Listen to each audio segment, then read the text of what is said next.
howled over the cliffs beyond Ysvalir's outer walls, carrying the salt of the Eldamar Sea.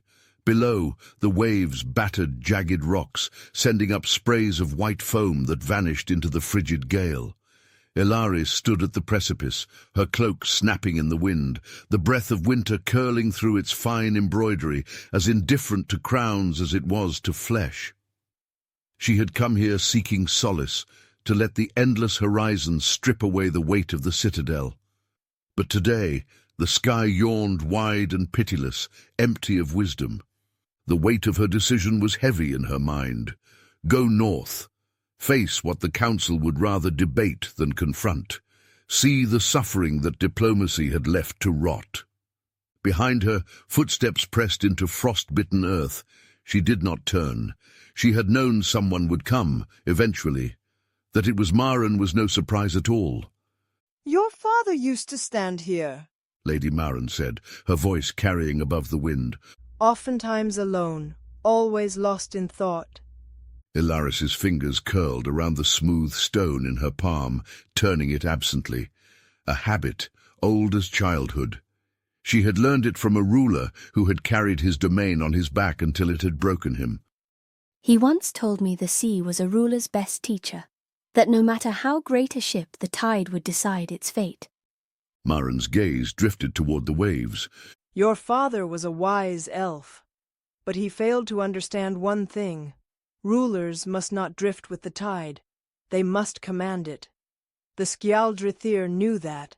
They bent the sea to their will, or they perished." Elaris's eyes lingered on the turbulent water, her thoughts caught between past and present.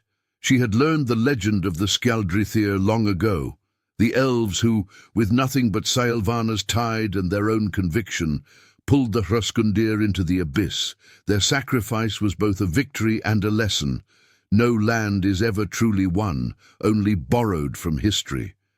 She had not visited the shrine of Egerheim in years. At last, she turned to face Maren. The older elf's expression was as composed as ever, a steady hand upon the wheel, even in the midst of a storm. "You already know I intend to go north," Elaris said. "I expected resistance from the council, and from you." Maren studied her for a long moment. "You are sovereign, princess. It is not my place to tell you what you must do." She let the words settle, then added, "But it is clear that the North will not sustain itself much longer, not without intervention." Elaris frowned. "And yet, just days ago, you spoke of using their desperation to leverage control at Winterhald." Maren tilted her head slightly. "We must always think of Ysvalir first. But you, of all elves, understand that politics is a game of patience. The stronger our hand, the greater our mercy can be." Elaris did not answer immediately. The words were careful, neutral on the surface, yet they left behind a bitter taste. "You are saying that if I go north, I will see what needs to be done," she said finally. Maren's silence was agreement enough. A gust of wind swept between them, and the tide roared below, crashing against the jagged cliffs. Elaris hesitated, the weight of the moment pressing against her. "I can't just leave the kingdom leaderless while Calith is away." Maren barely blinked. "Prince Calith will return soon." The words were smooth, certain, delivered as though they were fact. "And when he does, I will inform him of your decision, and that you had the council's full support." It was said so assuredly, so gently, that it left no room for doubt, no room for guilt. Elaris nodded slowly, conviction settling into place. "Ysvalir will need steady hands in my absence. There are none I trust more than Lord Ithran and yourself." She bowed, as if accepting the weight of that trust. Then, after a pause, she spoke, her voice quiet and measured. "Your father would have been proud. Tare Variel." Elaris glanced away, back toward the sea. A sharp wind cut between them, but it was not enough to mask the way her chest tightened at those words. Maren stepped back. "May the North give you the answers you seek." She left without another word, her steps fading into the wind. Elaris remained, gripping the stone in her palm, feeling its smooth weight as she turned it between her fingers. The tide surged below, indifferent to the weight of a throne's choices. She let the stone slip from her fingers. It tumbled over the edge, swallowed by the depths, and still the sea gave no answers. The wind was ceaseless, howling as it tore across the exposed ridgeway, sending loose pebbles tumbling down the sheer cliffs below. The northern ridges of Oriafia stretched endlessly before them, a vast spine of weathered stone carved by time and storm. The pathway, little more than a crumbling ledge clinging to the mountainside, twisted precariously along the edge, each step demanding careful placement. Eira moved cautiously, her footfalls deliberate, her eyes flicking between the rock beneath her and the wind-carved formations ahead. She tried to follow the methods drilled into her by the airists of Zephyrost, measure the force of the wind, distribute her weight accordingly, and adjust her stance with precision. But theory was a poor substitute for reality. The ground was uneven, the wind unpredictable, and more than once she faltered, catching herself just before slipping. Sylas, in contrast, moved with effortless ease. He walked as if the wind itself carried him, adjusting without thought, using the gales to his advantage rather than fighting against them. Where Eira hesitated, he strode forward without pause, his movements practiced, instinctive. "You're overthinking it," Sylas said, looking back over his shoulder. Eira scowled, regaining her balance. I'm applying proper footing techniques. Sylas let out a short, dry laugh. "Proper footing. Just let the wind push you. You'll never make it by fighting it." Eira exhaled sharply but said nothing, focusing instead on her next step. The mountains stretched onward before them, and the wind would not relent. Then, on a distant cliffside, they saw a figure. A lone Sylphian stood atop an outcropping, their robes billowing violently in the gales. Arms stretched outward, their head tilted back as though listening to something beyond mortal ears. The wind swirled in intricate patterns around them, carrying with it a low, haunting melody. The Anoreth, Eira murmured in awe. Sylas scoffed. "It's complete madness." Eira shot him a glance. It's not madness. It's a return to the wind, to where we began. "Why?"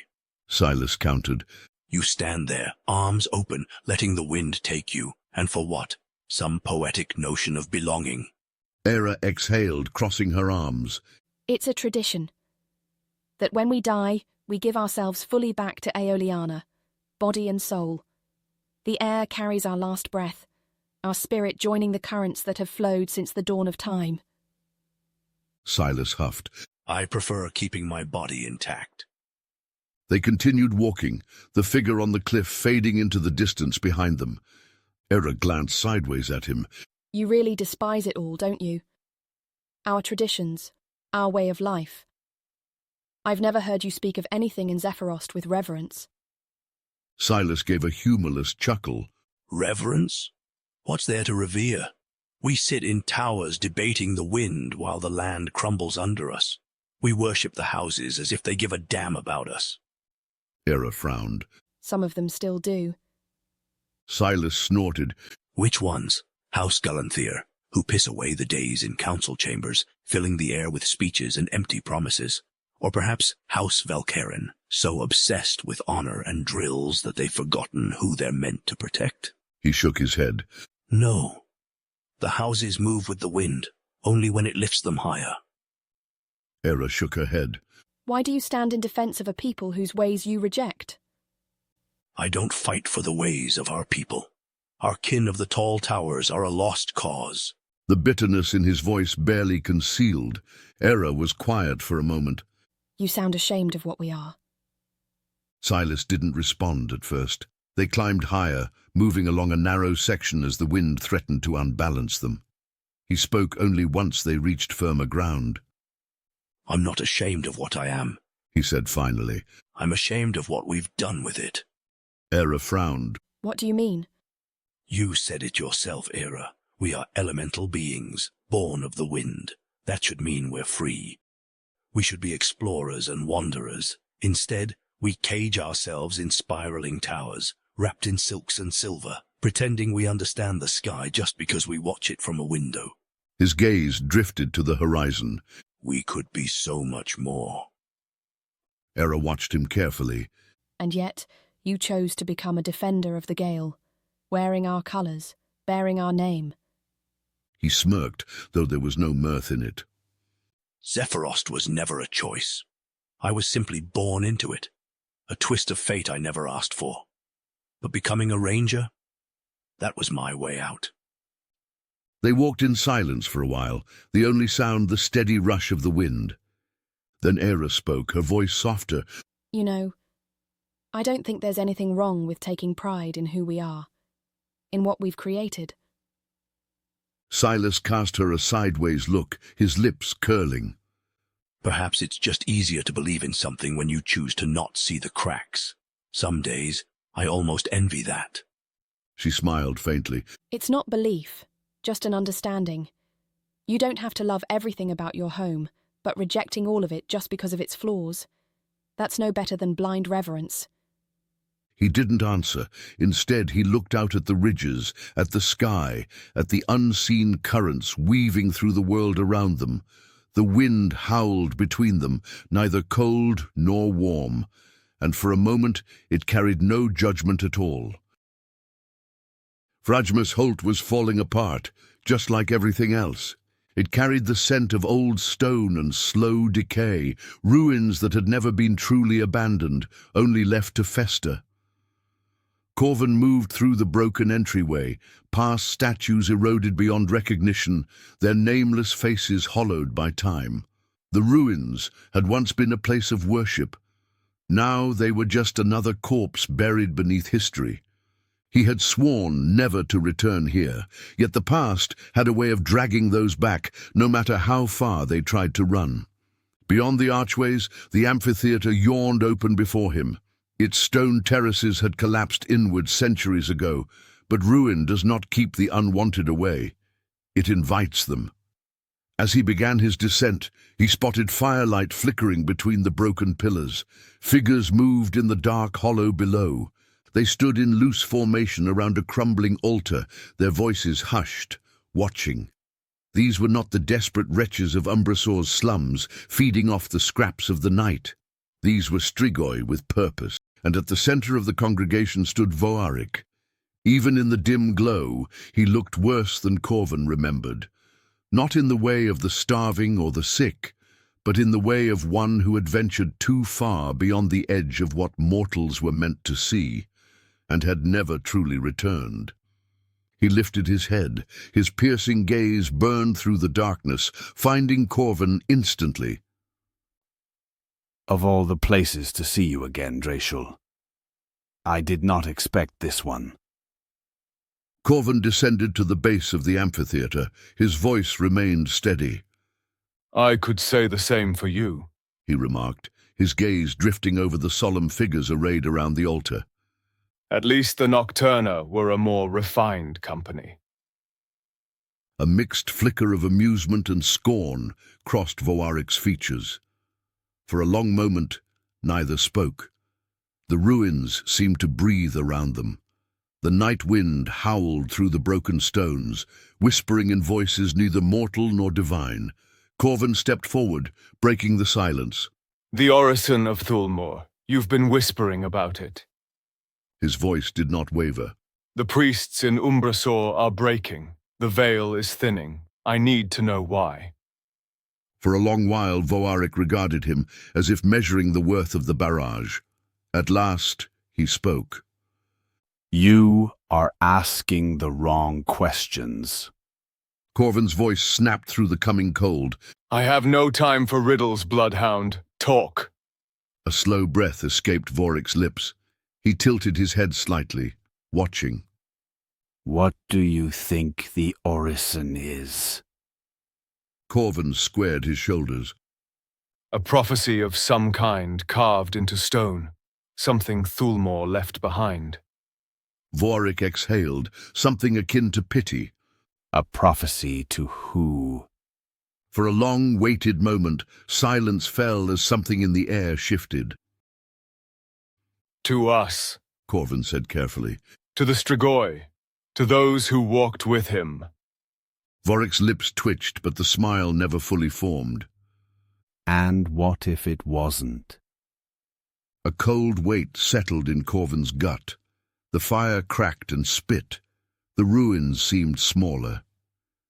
The veil isn't bleeding, Relic Hunter. Vorik murmured. It is remembering. The words slithered into the quiet like a blade drawn in the dark. Your priests are collapsing, but this did not begin recently, nor even last century.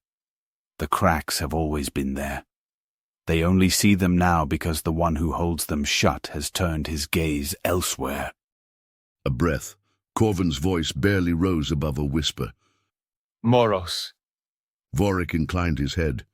Indeed. The Lord of the Last Door is looking away, and while he does, the threshold stirs.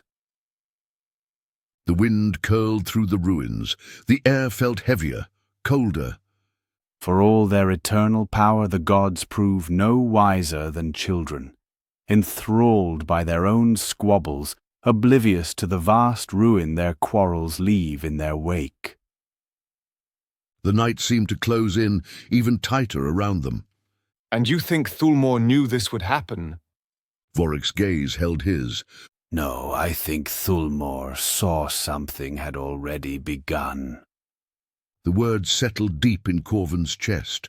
The Orison was not a prophecy, not a vision of the future. It was the first sign of something that had already started, and that meant it could not be undone. Corvan's breath misted in the cold. And what do you think is coming? Vorik did not answer. He didn't need to, because the silence, the weight in the air, the unspoken truth pressing against Corvan's ribs, said it for him. For the first time in a long while, Corvan felt something he did not like, something vast. He took a step back. I've heard enough. Vorik did not move to stop him, nor did he argue or threaten. He only watched. And somehow, that was worse. As Corvan climbed back through the ruins, leaving the coven behind, he felt deep in his marrow, in that part of himself that had always feared the unknown, that whatever had begun was not going to stop.